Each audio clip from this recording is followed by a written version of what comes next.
একদিন সকালে হাল্ক খুব খুশি মনে ঘুম থেকে উঠল, কারণ আজ সে ভাবছিল, আজ আমি বউয়ের জন্য স্পেশাল নাস্তা বানাবো। কিন্তু সমস্যা হলো, হাল্ক রান্না করতে গিয়ে পুরো রান্নাঘর ভেঙে ফেলল।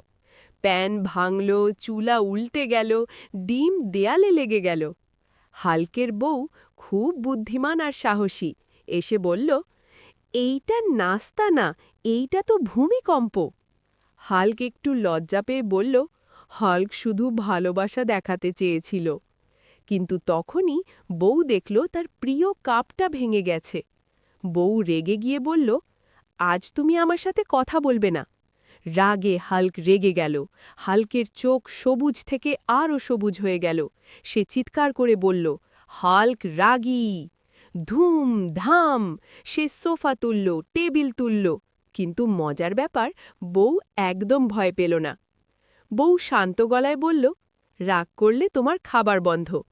হাল্ক থেমে গেল। হাল্ক সঙ্গে সঙ্গে থেমে গেল। সে আস্তে করে বলল, হাল্ক দুঃখিত। তারপর হাল্ক নিজের বিশাল হাত দিয়ে ভাঙা কাপ জোড়া লাগানোর চেষ্টা করল, আঠা দিয়ে। বউ হেসে ফেলল আর বলল, ঠিক আছে, কিন্তু এবার তুমি ঘর পরিষ্কার করবে। মিষ্টি শেষ। শেষে দুজনে একসাথে ঘর পরিষ্কার করল। হাল্ক ঝাঁটা দিয়ে এমন জোরে পরিষ্কার করল যে ধুলো উড়ে গেল বাইরে।